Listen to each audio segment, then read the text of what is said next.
welcome back. We all want to be happy, but many of us have trouble finding happiness in our daily lives. But it is possible. Here to help us understand what it is and how to achieve it is a happiness researcher and professor from Western University. Please welcome Gillian Mandich.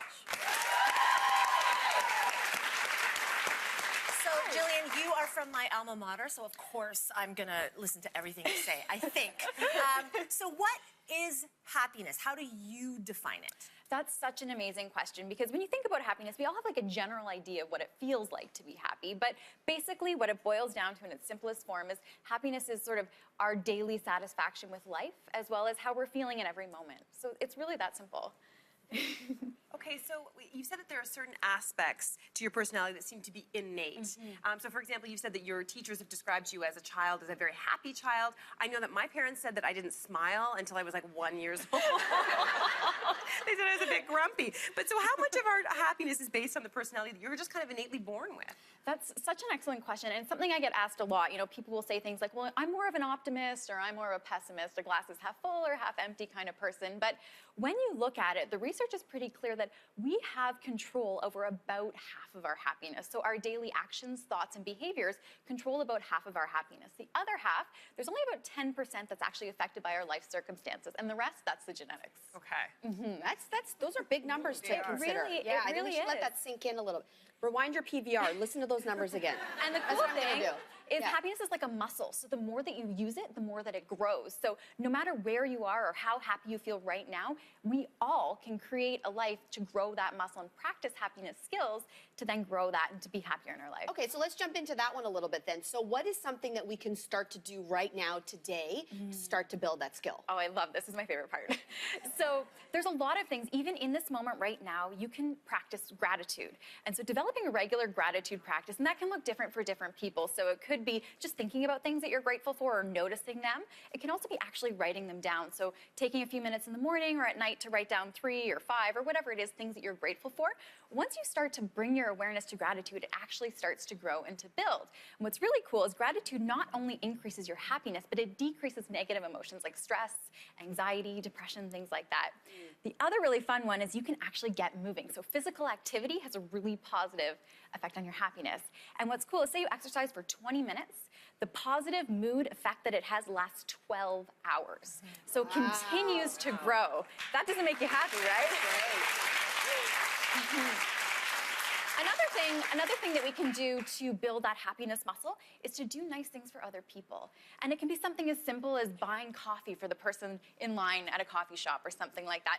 When you do something nice for someone else, it makes you feel good. And it creates what's called a positive feedback loop. So if I buy coffee, I feel good. And then the person that receives the coffee, they feel good. And then I feel good that they felt good. So the loop, it continues.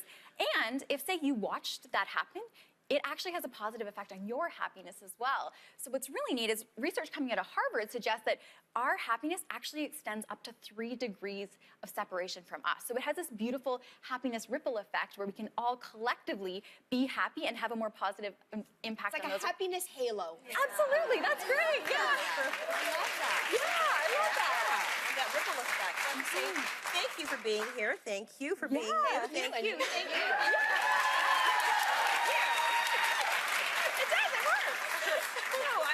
I like what you said about it's a muscle that we have to exercise. Yeah. And I like to have the mantra that, sometimes you're not going to wake up, you're not going to feel great. And I say it to my kids, sometimes you got to fake it till you make it. It's all about your tone and your energy, and just putting that little skip in your step can change the way you're looking at the world. So how do you feel about that?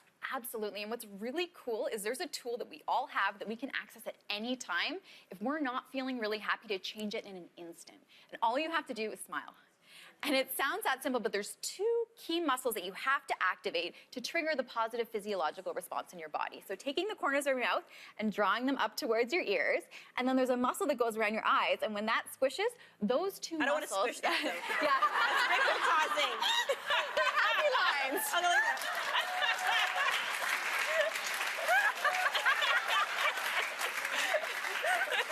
I hear what you're saying, Julie. Those 2 muscles, they trigger this...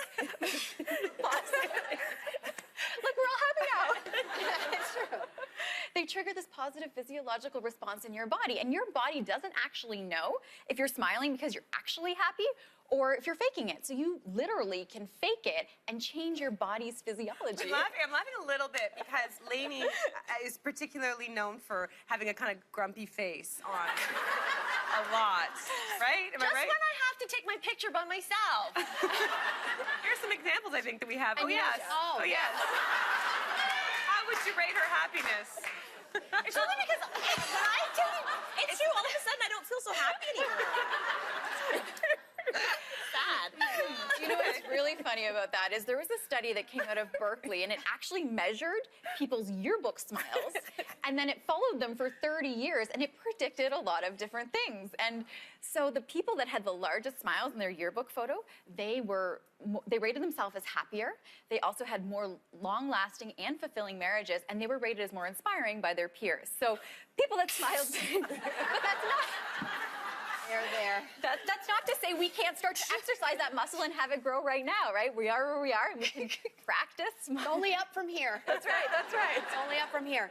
So let's talk about happiness and longevity, because I would love to think that if you're happier, you want to live a longer life, and that by being happy, you can actually increase the length of your life. Is there any science behind that? There is. It's really cool. When you look at happiness, it has such a positive effect on so many aspects of your life.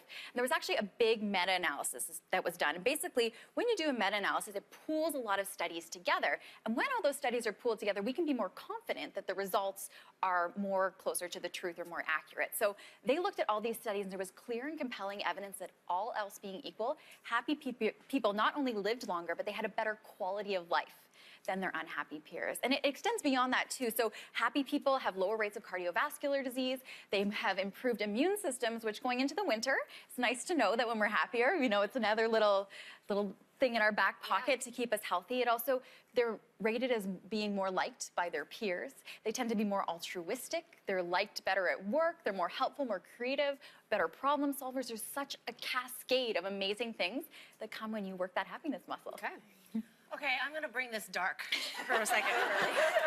So I am actually the happiest, well, very, very happy when I'm being snarky. And thanks to Tracy, my nickname on this show is... Not me. Well, thanks to Tracy's friend, my nickname on the show is Complainy. I complain a lot, but I'm so alive when I'm complaining. I feel like I'm truly living. So does happiness have to be sunshine and rainbows all the time? Or can it look different for different people? That's such an excellent question, and you're absolutely right. Happiness looks and feels different for all of us. So it's just as individual and as unique as we are.